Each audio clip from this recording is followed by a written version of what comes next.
감사합니다. 제가 이제 연말에서 새해로 넘어갈 때 많은 사람들이 또 카톡으로 또 문자로 새해 인사를 많이 보내주시더라고요. 근데 그 중에서 저는 제 가슴에 와닿고 참 좋았던 게 2015년 감사가 넘치는 한 해가 되소서, 이 말이 제일 가슴에 와닿더라고요. 감사가 넘치면 정말 더 이상 바랄 게 없죠. 옆 사람과 인사 나누시기 바랍니다. 감사가 넘치는 한 해가 되시기를 바랍니다.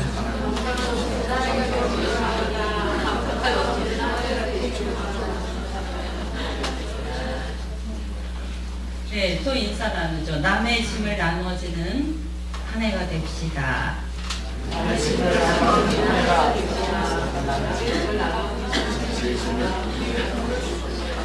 이 주제가 어떻게 보면 되게 무거운 것 같지만 상당히 참 좋은 거예요. 남의 짐을 나누어주려면 일단 본인이 건강해야, 본인이 힘이 있어야 남의 짐을 나누어줄 수 있거든요. 여러분 모두 정말 모든 부분에 건강해서 다른 사람의 짐을 기꺼이 나누어줄 수 있는 한 해가 되시기를 바랍니다. 저는 오늘 요한복음 1장 말씀을 가지고 여러분과 은혜를 나누려고 합니다. 지난주에 저희 청년부에서 크리스마스 즈음이라 제가 그때 그 예수 그리스도의 이름에 대해서, 임마누엘에 대해서 함께 공과봉 시간에 잠깐 나눴습니다.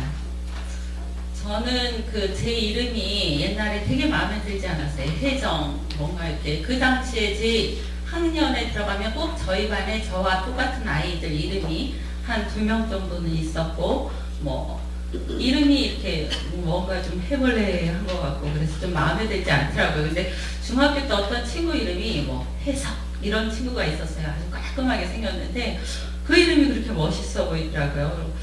내 이름을 좀 멋있게 줘주지. 우리 부모님은 혜정이 뭐냐, 그 흔한 혜정. 그리고 좀 자란 다음에는 인터넷으로 한번 이혜정을 쳐봤어요. 어떤 사람들이 있나 그랬더니 원불교, 교주, 무슨 불교 종의 어떤 지도자도 있고, 요리 연구가 이혜정 유명하죠. 미스 코리아였던 이혜정, 여러 다양한 사람들이 나왔습니다. 그래서 이혜정이라는 이름이 좀 약간 그렇게 학문적이고 그런 느낌의 이름은 아니구나, 이런 생각을 하면서 내 이름 정말 싫다, 이렇게 생각했는데, 제가 신학적으로 제 이름을 그리스도 안에서 재해석하고 싶다는 생각이 들어서 한문으로 항상 그다음부터 해석하고 소개하기 시작합니다. 한문으로 이 하면서 십자가 나무 아래 하나님의 자녀로, 그러면 이가 돼요. 오얀 이자가. 그 다음에 하나님의 은혜가 아니면 고들정자, 결코 곧게 살 수 없는 사람. 그래서 나는 하나님의 은혜로 곧게 살 수 있는 사람이다 라고 신학적으로 재해석을 했습니다. 그리고 또 한참을 지나다가 작년에 제 친구가 제가 이렇게 시를 보내줬더니 저에게 은혜의 우물정자를 시호라며 거창하게 보내줬어요. 너무 좋더라고요. 은혜의 샘물. 그래서 제가 이제 50이 넘은 다음부터는 은혜의 샘물이라는 이름으로 재해석을 하자, 이렇게 마음을 먹었던 기억이 납니다. 앞으로 또 제가 제 이름을 어떻게 해석을 해나갈까, 그리스도 안에서 어떻게 해석을 해나갈까 생각해 봅니다. 여러분들 이제 자기 이름을 지금 머릿속으로 부지런히 한자로 한번 풀어보셨을 거예요. 나는 어떤 이름인가? 이름에는 그 이름을 지어준 사람의 소망이 담겨 있습니다. 그 이름을 지어주면서 이 사람이 그 이름에 부합되는 삶을 살기를 바라면서 부모나 혹은 조상 할머니나 아니면 다른 분들이 이름을, 교회 목사님들이 혹은 소망을 담아서 사람들에게 이름을 지어줍니다. 그리고 저희가 이제 오늘도 수도 없이 예배 순서지 보면 그리스도이신 예수님의 이름으로 기도합니다라고 고백합니다. 그러면 그리스도이신 예수, 그 이름의 의미가 무엇인가 함께 나누려고 합니다. 예수는 여호와가 구원하신다, 여호사의 헬라식 발음입니다. 당시에 유대지방에서 흔한 이름이었습니다. 메시아를 기다리던 유대인들의 소망, 유대 민족들의 소망을 담아서 많이 지었던 이름입니다. 그래서 성경에는 나사렛 예수라고 지명을 붙여서 수식합니다.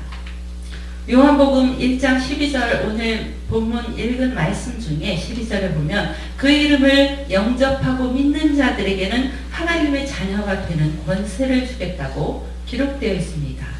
예수 그 이름을 영접하고 받아들이고 그 다음에 믿는 자에게는 하나님의 자녀가 되는 권세를 주겠다. 그래서 사복음서를 쭉 살펴보면 조금씩 다르게 표현되어 있습니다.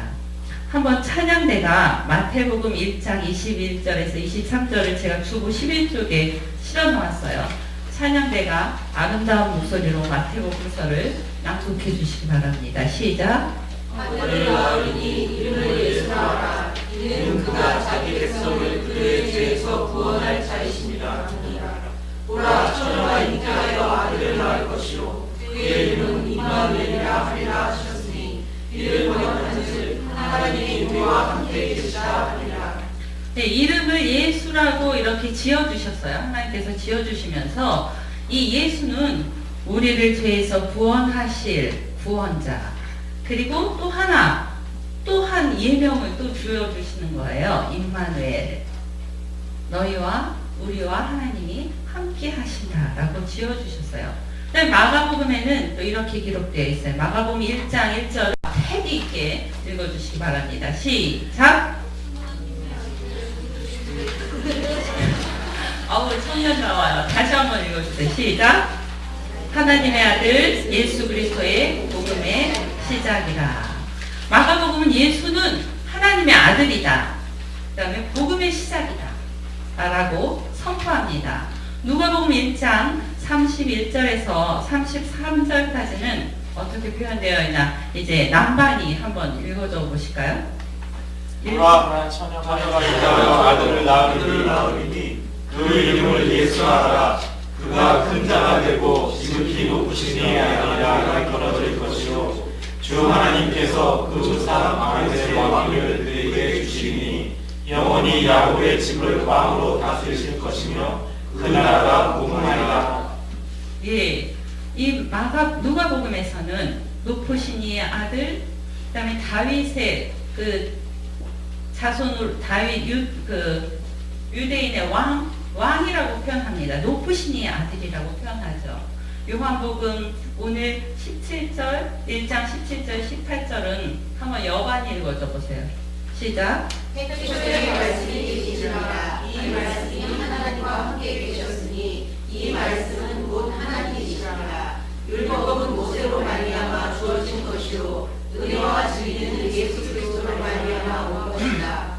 본래 하나님을 본 사람이 없으되 아버지 품속에 있는 구세가신 하나님이 나타나셨느니라. 약간 은유적으로 요한복음에서는 좀 표현했어요. 은혜와 진리의 말씀이다. 예수는 바로 은혜와 진리의 말씀이고 독생하신 하나님이다 라고 표현합니다. 그 이름을 예수라 하고 그들이 알고 있는 그 인격과 권위를 복음서마다 약간씩은 다르게 표현합니다. 예수 그 이름, 거기에 우리를 구원하시려는 하나님의 마음이 예수 그 이름에 들어있습니다. 예수 그 이름에 하나님 그분의 능력이 내포되어 있습니다. 예수는 우리를 죄에서 구원하신다는 의미입니다. 인간들은 원죄로 죽을 수밖에 없고 사망에 이를 수밖에 없습니다. 그런 우리를 구원하신다는 의미는 사망에서 생명으로 옮기신다는 의미입니다. 그런데 요한복음 1장 10절에서 11절에 보면 사람들은 그 의미를 알지 못하고 받아들이지 않는다고 말합니다. 우리를 구원하시기에 오셨다는 사실을 믿는다는 것은 13절에 보면 사람들에게서 오는 것이 아니라 하나님으로부터, 그 믿는 믿음이 하나님으로부터 온다고 되어 있습니다. 12절에 보면 그것은 하나님의 자녀로서의 삶을 살 수 있는 능력과 권세를 우리에게 주고, 14절과 18절을 보면 하나님의 영광을 보고 은혜와 진리가 충만한 삶을 살 수 있다고 기록되어 있습니다. 예수 그 이름을 우리가 믿는 게 우리 인간에서 오는 게 아니라 그것은 하나님으로부터 우리에게 주어지고, 그게 그 이름을 믿음으로써 우리가 하나님의 자녀로서의 삶을 살 수 있는 능력과 권세가 우리에게 주어지며, 우리가 그 이름을 믿음으로 인해서 진리, 은혜와 진리가 충만한 삶을 살 수 있다고 요한복음서에는 기록되어 있습니다. 제가 보면 살아있지만 사실 죽은 것 같이 사는 사람들이 되게 많이 있습니다. 매일 어떤 사람은 내가 죽지 못해 산다고 입버릇처럼 말하는 사람도 있습니다. 이게 환경과 지위와는 상관이 없어요. 아무리 좋은 환경에 있고 높은 지위에 있어도 입술에 늘 불평과 분노를 담고 사는 사람이 있습니다. 늘 화를 내면서 사는 사람이 있습니다. 건강한 것 같지만 영적으로 문둥병자가 돼서 무감각해져서 그냥 마치 죽어있는 사람처럼 어제와 똑같은 내일 계속 반복된 삶을 아무 생각 없이 살아가는 경우도 있습니다. 상처가 골마서 속으로 문드러져서 손댈 수 없는 병자처럼 살아가는 사람들도 있습니다. 환경에 따라서 달라지는 것도 아니고 지위에 따라서 달라지는 것도 아닙니다. 예수 그 이름을 믿는 자들은 죽어도 죽는 것이 아닙니다. 우리 세상에 살아가면서 예수 그 이름을 믿지 않는 사람들이 물론 행복하게 사는 것 같지만 그들 내면 깊이 있는 여러 가지 공허함과 그들의 그 채워지지 못하는 갈망들을 볼 수 있고 정말 열심히는 사는 것 같지만 생명력 없게 살아가는 사람들을 많이 봅니다. 예수 그 이름을 믿는 자들은 부활하신 예수의 생명을 힘입어 살기 때문에 병이 들어도 환난이 닥쳐도 잠시 놀라기는 해요. 그런데 그 순간에 고난의 순간에 하나님 앞에서 자신을 돌아보고 선하신 하나님을 신뢰하고 오히려 감사로 응답합니다. 삶이 평화롭고 풍성해서가 아니라 힘들고 불편하긴 하죠. 지치긴 해도 절망하지 않습니다. 그 안에서 내가 할 수 있는 감사를 찾아냅니다. 교회 다니고 아무리 목회자고 아무리 신앙이 좋다고 해도 그 예수 그 이름을 확신 있게 믿는 사람들은 다 믿는 것은 아닙니다. 그러니까 웨슬리가 선교사로 외국에 갔다가 돌아오면서 그 배에서 선상에서 폭풍을 만나서 죽게 되었을 때 모라비안 교도들이 담대하게 찬양을 하는 것을 보고 충격을 받았습니다. 그 이전에도 웨슬리 교회도 다니고 선교사로까지 파송되었던 사람임에도 불구하고 그는 무서워 떨고 있는데 이 사람들이 담대한 것을 보고 저건 뭐지? 하고 느꼈던 것입니다. 우리가 다 그리스도인이고 신앙인이라고 하고 교회 나오지만 우리 단단한 뿌리, 흔들리지 않는 뿌리로 담대하게 세상을 이기면서 살아갈 수 있는 그 능력과 그 권세는 바로 예수 그 이름을 믿는 믿음에서 옵니다. 예수 그 이름을 믿고 세상을 다스리는 왕처럼 그리스도인의 긍지와 자부심이라는 얘기를 우리가 수도 없이 들었는데 우리가 그리스도인답게 예수를 믿는 자답게 기쁨과 감사로 세상을 다스리며 살아가고 있는가 생각해 봐야 합니다. 또 예수 그 이름을 마태복음에서는 임마누엘 하나님이 우리와 함께 하신다고 기록되어 있습니다. 세상의 부모들은 힘들면 자녀를 포기하기도 합니다. 그런데 주님은 우리를 고아와 같이 버려두지 않으신다고 하십니다. 세상 끝날까지 우리와 함께 하신다고 약속합니다. 그걸 어떻게 알 수 있습니까? 지금 여러분 옆에 주님이 함께 하시는 게 보이는 것도 아니고 음성이 들리는 것도 아닌데 우리가 그것을 어떻게 알 수 있습니까? 요한복음 오늘 본문 1장 14절 말씀을 다 함께 읽으시기 바랍니다. 자, 1장 14절 주보 13쪽에 있습니다. 시작. 말씀이 육신이 되어 우리 가운데 거하시되 우리가 그의 영광을 보니 아버지의 독생자의 영광이요 은혜와 진리가 충만하다. 말씀이 육신이 되어 우리 가운데 거하신다고 기록되어 있습니다. 말씀이 육신이 되어 하나님이 우리와 함께하는 걸 어떻게 알 수 있지? 저희가 송구영신 예배 때 말씀을 통독했잖아요. 말씀이 우리 안에 거할 때 그럴 때에 하나님이 우리와 함께 하심을 알 수 있습니다.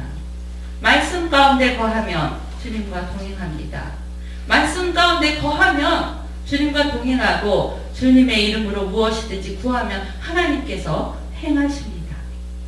그런데 잘 생각해 보면 우리가 진정으로 하나님의 말씀 가운데 거하고 하나님을 사랑하며 세상의 것들을 더 이상 구하지 않습니다. 예수 그 이름을 이용해서 내 욕망을 채우려고 하지 않습니다. 하나님의 나라를 구합니다. 예수 그 이름을 믿는 것은 하나님의 선하신 뜻을 구하고 말씀대로 내게 이루어지이다 라고 고백하는 겁니다. 주님의 말씀대로, 예수님 당신의 말씀대로 내게 이루어지이다 라고 고백합니다. 이 동행하심, 말씀이 내 안에 거하는 것, 말씀이 육신이시고 말씀이 바로 예수 그리스도 그 자체이신데 그 말씀을 우리가 얼마나 사모하는지 생각해 봅시다. 저희 임채희 집사가 며느리한테 이렇게 장문의 문자를 보냅니다. 가끔 보내고 난 다음에 수시로 핸드폰을 확인하면서 언제 답장이 오나 하고 눈 빠지게 기다립니다. 그러다 이제 답장이 오면 그걸 읽고 또 읽고 좀 있다 또 읽고 수십 번을 읽습니다. 외울 정도로 읽습니다. 그리고 읽다가 웃기도 하고 감탄하기도 합니다. 하나님을 사랑한다면 그 말씀을, 이 하나님의 말씀을, 예수 그리스도 자체이신 이 말씀을 수십 번 읽고 생각하고 묵상하게 됩니다. 그 세상에서 며느리 사랑하는 시아버지가 수십 번 문자를 읽듯이 예수님이 나에게 어떤 말씀을 하셨나 생각할 것입니다. 엄청난 양의 글들이 실립니다. 볼 때마다 어떤 때는 지을 때도 있어요. 솔직히 저도 목사지만. 그런데 목회자의 사랑하는 마음, 부인들을 사랑하는 목회자의 연애 편지라고 생각하고 한번 여러분이 읽어보세요. 맨날 또 교육이야 덮어놓고 그냥 팽개치고 그냥 버려두지 마시고 하나하나 어느 때는 성찬을 준비하는 그 기도를 어느 날 제가 수십 번 읽다 보니까 너무나 큰 감동이 있는 거예요. 매번 우리가 타성에 젖어서 똑같은 말씀을 읽지만 그 말씀 하나하나가 하나님이 우리를 향한 연애 편지, 목사님이 우리를 향한 연애 편지라고 생각하고 한번 읽어보세요. 저희 어머니가 가끔가다 저한테 한 달에 한 번씩 꼭 편지를 보냅니다. 말도 안 되는 잔소리를 어떤 때는 되게 많이 쓰셔요. 그리고 제가 지난해에는 논문을 쓴다 보니까 찬송에 관한 얘기만 있으면 막 저한테 써서 보내셔요. 옛날에 제가 그냥 대충 보고 이렇게 함에다 넣어놨는데 이번 해에는 제가 찬송에 관한 얘기가 나오면 어떤 때는 좀 지나친 비약이시다 생각하면서도 다 제 책상 앞에 꽂아두었습니다. 공부하다가 힘들 때마다 한 번씩 그 구절을, 성경 구절을 또 하시는 말씀을 보면서 제가 거기에서 지혜를 얻었습니다. 이 말씀이 육신이 되어서 나타나신 이 말씀 안에 우리가 거하면 하나님이 우리와 이미 함께 하시고 우리가 하나님과 함께 할 수 있습니다. 또 예수, 그리스도이신 예수, 그리스도는 어떤 의미냐면 그리스도는 직분입니다. 기름 부음 받은 자라는 뜻입니다. 제 이름이 이혜정이잖아요. 이혜정 목사님 여러분이 그러시죠. 그리스도는 바로 목사님, 그 직분을 얘기합니다. 옛날 구약시대 때는 선지자, 왕, 메시아들을 취임할 때에 선지자가 기름을 부었습니다. 기름 부음 받은 자라는 뜻입니다. 예수 그 이름에는 왕이라는 의미가 있습니다. 만왕의 왕. 우리가 그래서 왕처럼 섬겨야 함에도 우리는 때로 자신의 문제를 해결해주는 심부름꾼으로 전락시킵니다. 제가 작년에 통독하면서 스가랴서 마지막 말라기서를 읽으면서 참 너무 죄송하더라고요. 그 이스라엘 백성들이 행했던 것 같은 행위를 제가 하고 있는 것을 발견합니다. 만왕의 왕이신 그분을 왕처럼 섬겨야 함에도 나를 위한 예수로 나의 신부름꾼으로 전락시킨 것 아닌가 생각해 보았습니다. 왕이신 예수님께서 시골 마구간에 오셔서 약하고 병들고 소외된 자, 억눌리고 가난한 자들에게 소망을 주십니다. 그리스도로 오신, 왕으로 오신 예수 그분은 우리 위에서 지배하고 군림하는 왕이 아니라 온전히 십자가의 죽음으로 승리한 왕처럼 겸손과 섬김의 왕으로 살아가셨습니다. 우리도 그분을 본받아 그리스도이신 예수 그리스도 그분을 왕처럼 섬기고 우리가 그 이름을 믿음으로 권세를 누릴 때에 군림하고 다스리는 권세가 아니라 섬기는 권세로 살아가야 합니다. 또한 예수 그리스도 그 이름에 선지자라는 뜻이 있습니다. 하나님의 말씀과 뜻을 그대로 전합니다. 예수님 당시 제사장들과 유대인들에게 예수님은 표적이었습니다. 그들의 마음을 불편하게 했기 때문입니다. 관행과 형식으로 얽매인 모든 것을 버리고 그들이 그것을 버리지 않았기 때문입니다. 모든 결박을 끊어버리고 새 소망을 주신 주님을 바라보아야 합니다. 이 시대에는 선지자적인 결단이 일어나야 하고 하나님의 뜻과 말씀만 선포되어야 합니다. 나를 위한 위로와 포장의 말씀만 찾아다니는 그런 삶이 아니라 하나님 나라를 세우는 말씀이 아멘으로 응답되어야 합니다. 그런데 우리가 이런 선지자적인 말씀, 하나님의 뜻만 세우는 말씀을 선포한다고 하지만 치우쳐서도 안 됩니다. 예수님께서 그리스도 왕으로 오신 예수님께서 때로는 우리에게 수고하고 무거운 짐진 자들아 다 내게로 오라 내가 너희를 쉬게 하리라 안아주시기도 하셨습니다. 그리고 백성들을 민망히 여기시고 그들에게 먹을 것을 먹이시기도 하시고 아픈 자들을 치유하시고 만져주시고 고쳐주셨습니다. 선지자적인 삶이란 어떤 결단과 의지 행동뿐만이 아니라 사랑과 관심, 불쌍히 여김이 필요합니다. 그 다음에 구약시대에 이 예수 그리스도의 제가 왕, 선지자, 또 하나는 제사장이라는 의미가 있다고 말씀하셨죠. 말씀드렸죠. 백성들의 죄를 제사를 통해서 해결하는 것이 제사장이었습니다. 백성들이 번제물을 가지고 오면 해결해 줬는데 우리 죄를 대속하기 위해 십자가에 죽으신 주님,